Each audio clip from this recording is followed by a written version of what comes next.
Akkam jirtu daawwattoota Hedduu waliin tuuf nagaan isiniif haa ta'u jecha amma immoo kan isinitti agarsiisu yookaas kan waliin ilaallu sooftiweerii SPSS jedhamudha. SPSS abbreviation jedhamu kuni Statistical Package for Social Science jedhama gaafa hiikamu. Sooftiweeriin kuni SPSS nu fayyada jedhamuu fi namoonni naannoo statistics hojjetanii baay'isanii sooftiweerii kana fayyadamuu danda'u. Akkasumas research keessattis baay'ee barbaachisaa kan ta'e analysis part irratti baay'ee kan fayyadu jechuudha. Research tokko analyze gochuudhaaf SPSS kun baay'ee nu fayyada jechuudha. Akkasuma amma akka asirraa argaa jirtanii chapter 4 jala jira jechuudha. Analysis, result and presentation kan jedhamutu jira. Iddoo kanatti teebilootatu jira. Teebiloota baay'eetu jiru. Teebiloonni kun hundi isaanii sooftiweerii kana fayyadamnee jechuudha kan hojjechuu dandeenyu.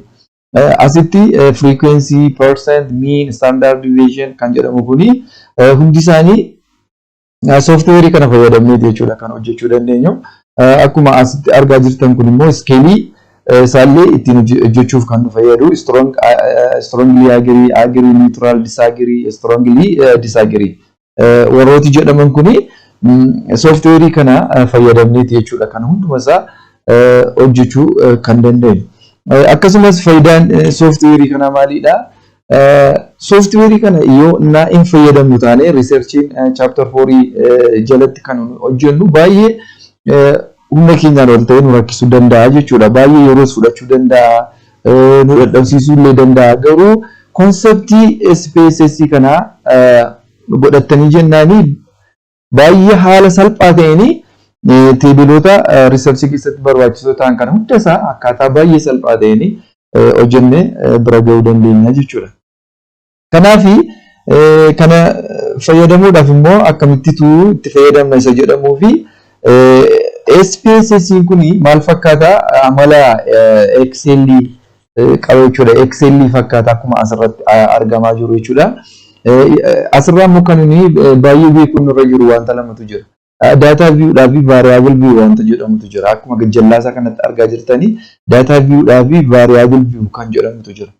Data view inni jedhamu kuni field data kan ta'anii nutti agarsiisa jechuudha. Yookaas data SPSS irratti guutame kan agarsiisu jechuudha. Data yeroo jedhamu questionnaire gaafa namootatti laattanii egasii booda immoo dhufee SPSS kana irratti gaafa insert ta'ee jedhu data view kun isatu nutti agarsiisu danda'a. Yookaas kan hojjettan sana ittiin ilaaluu yoo barbaadanii data view kana jechuudha kan nutti agarsiisu gaafa hojjetamu kan namaaf galaa deemu.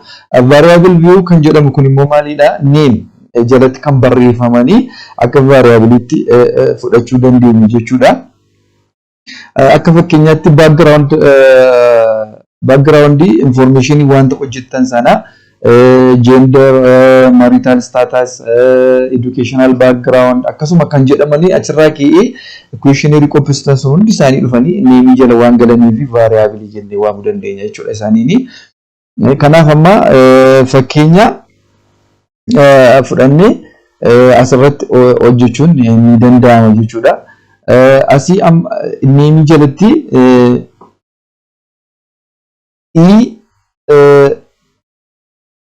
gender jechuu dandeenya jechuudha. Gender gaafa jedhamu akkasitti yoo barreessine maal jechuudha? Kuni employee gender jechuu dandeenya jechuudha. Asitti type kana jala gaafa dhufnu by default maal jedhee kaa jechuudha? Numeric jedhee kaa jechuudha.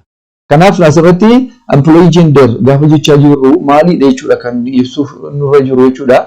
Lakkoofsaan itoo hin taane asirraa gaafa kana goonu asii numeric, comma, dot, scientific notation, date, dollar, custom currency, string iddootti fayyadan qabu jechuudha. Sooftiweeriin kun faankishinii baay'ee qabaachuusaa isinitti agarsiisa jechuudha asirraa. Kanaaf nuti immoo maalidha jechuudha kan asirraa fudhachuu qabnu wanti nuyi ibsaa jiru kun karakterii maqaa ta'ee fi string kan jedhu filanne jechuudha. String kan jedhamu filanneetu isarratti okay jennaan. Kanaaf stringiidha jechuudha. Typinsa variable typinsa stringii fudhachuu qaba jechuudha.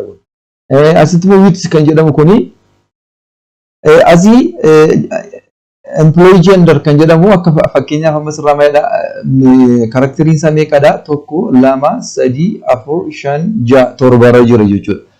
Asirratti ammatu torba karakterootatti daballee baay'isneeti asii 8 jechaa jira maqaateef 8 ol ta'uu hin qabu jechuudha. Inni dhoksa jechuudha booddee gaafa hojjetan. Kana gochuudhaaf yoo baay'eedha ta'e maal gochuutu siira jechuudha yookiin asirratti hin barreessitu yookaan achi immoo kanaan hir'isuu dandeessu yookaas itti dabalachuu dandeessu jechuudha. Kanaaf 8 sanaan akka inni isiniif ta'u gochuu dandeessu jechuudha. Gara deesimaalii kana immoo gaafa dhuftanii ammas maalidha wanti nu ibsaa rukuni stringii jennee fillerra maqaa ta'ee fi decimal wanta jedhamu keessa nu gashuu hin qabu lakkoofsa inni ilaallatu maqaa ta'ee fi 0 makanaan taa'utu irra jira jechuudha. Label isa jedhamu kanarratti immoo asii gender kan jedhamu anatu beeka malee namni kan biraa hin beeku. Kanaaf asitti ibsutu isinirra jechuudha. Kanaaf asii gender isa jedhame kana employee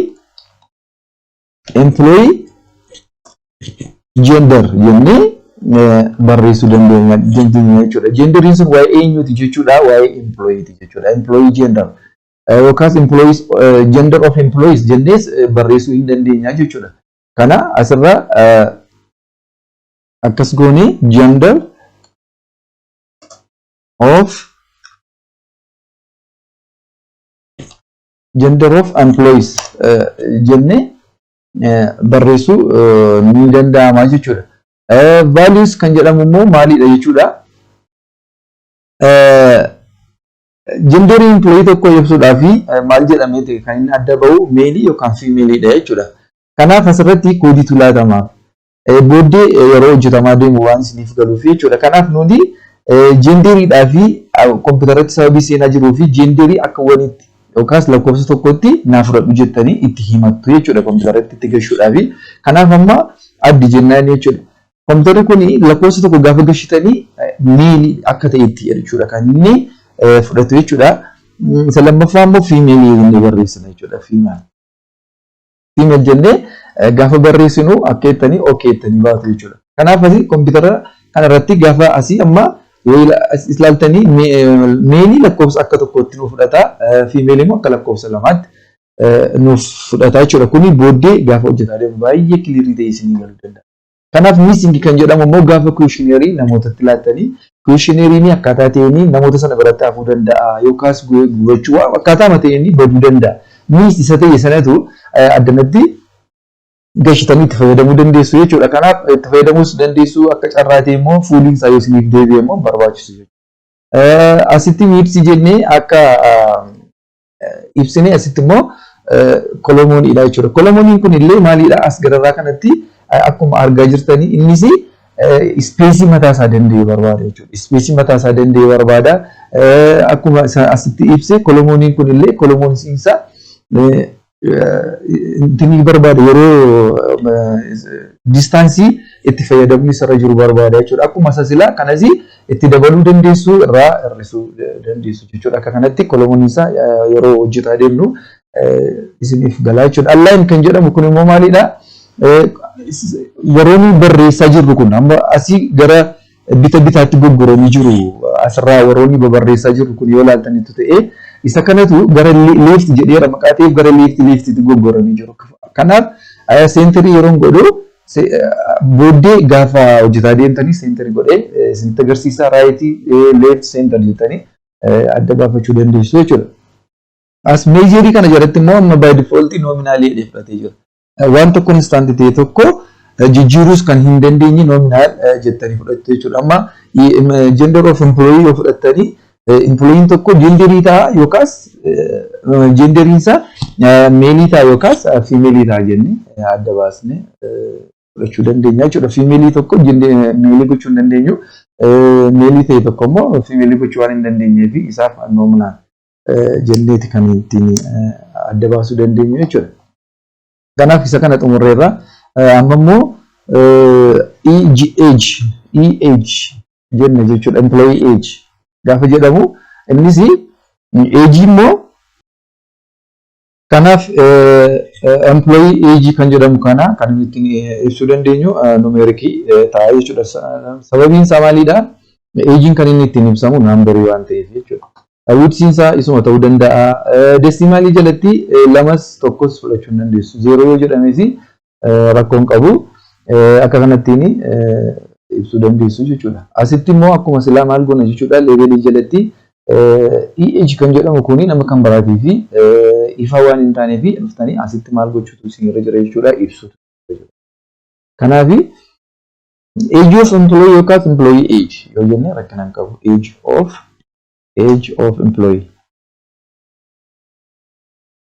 Employees jenne ibsuu dandeenya jechuudha. Value jalatti immoo maaltu jira jechuudha. Value jalatti akkuma sila koodiitti ilaanne koodii itti kennuu dandeenya. Age kana barreessuunis hin danda'ama yookaan achi immoo group gochuun hin danda'ama. Fakkeenyaaf akkam gochuu dandeenya kana wanii gooneetu 22 kaasee 25 kaasee hanga 30 jettanii fudhachuu dandeessu. Hanga 30 jettanii kana eessattitu group godhachuudhaaf waniidhaan group ta'a jechuudha. Waniidhaanitu group ta'a jechuudha. Lama immoo jettanii immoo meeqa ta'a jechuudha. 31 kaasee hanga 35 jettanii group gochuu dandeessu jechuudha. Lakkoofsa sadaffaa immoo 36 kaasee 36 hanga meeqaaf jechuu dandeenya jechuudha. Hanga 40 group tokko nuuf ta'uu danda'a jechuudha. Lakkoofsa 4 immoo meeqa ta'uu danda'a jechuudha. 41 kaasee hanga meeqaatti hanga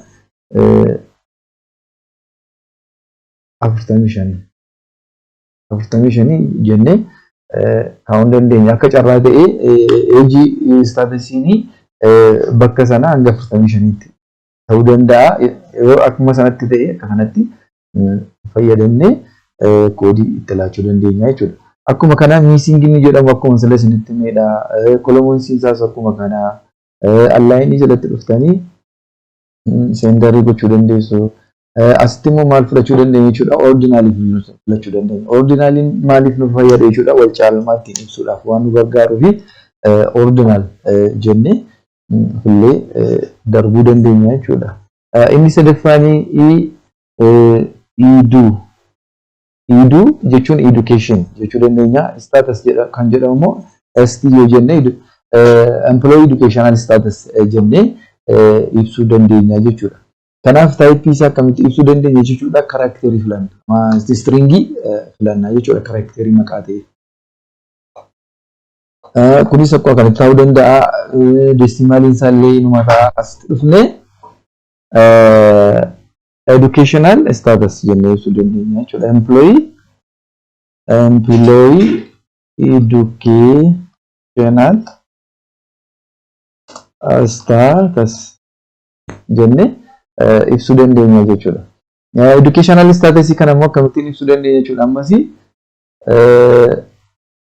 lakkoofsa tokko fudhannee lakkoofsi tokko maal ta'uu danda'a? Diploomaa ta'uu danda'a. Diploomaa jettanii barreessuu dandeessu jechuudha. Lakkoofsa lama immoo maal jennee fudhachuu dandeenya? Digirii jennee fudhachuu dandeenya jechuudha. Lakkoofsa sadii maal jechuu dandeenya jechuudha? Masters degree. Masters degree jennee fudhachuu dandeenya jechuudha. Lakkoofsa afurii maal jechuu dandeenya jechuudha? PhD degree jennee fudhachuu ni dandeenya jechuudha. Kanaaf warri kaan akkuma kanatti ta'ee kana seentarii gootu kunis nominaalii jedhamee maqaa jiruu fi akka kanatti ibsuu ni dandeenya jechuudha. Kanaaf amma bakka inni irra jiru kuni variable jennee kan inni fudhannu gara daatabeetti gaafa deemtanii kun akka kanatti gender, age, employee educational status kan jedhamu akka kanatti fidee isiniif kaa'ee jechuudha. Fakkeenyaaf genderii jala yoo dhuftanii lakkoofsa tokko yennaa barreessitanii nuti lama jennee fudhanneerra lakkoofsa tokko gashitanii lakkoofsa tokko akka meeliitti. Age jalatti immoo lakkoofsa lama fudhachuu dandeessu education kan jedhu jalatti immoo lakkoofsa 3 yennaa fudhattanii kana cheekii gochuudhaaf maal ilaaluu dandeessu asii dhuftanii kun iddoo kana dhuftanii yoo kilikii gootanii isinitti agarsiisa. Isinitti agarsiisa jechuudha. Akkuma kana asittis lakkoofsa 3 yoo fudhattanii isinitti agarsiisuu danda'a jechuudha. Lakkoofsa 3 asitti immoo lakkoofsa 2 yoo jettanii isinitti agarsiisuu danda'a jechuudha. Kanaaf kana cheekii gochuudhaaf analyzii deemtanii descriptive statistics frequency gaafa jennu teebilii age of employee kan jedhu kana yoo age of employee kan jedhu kana teebilii isaa hojjechuu yoo barbaanne seentanii wantoota sirreessuun isirra jiru sirreessitanii okay yoo jenne teebilii kun akka kanatti create godhee sitti agarsiisa jechuudha. Kana gara kamitti akka inni deemutti sitti agarsiisu malee gadi fageenyaan gara fuula duraatti jenna asuma irrattitu jechuudha.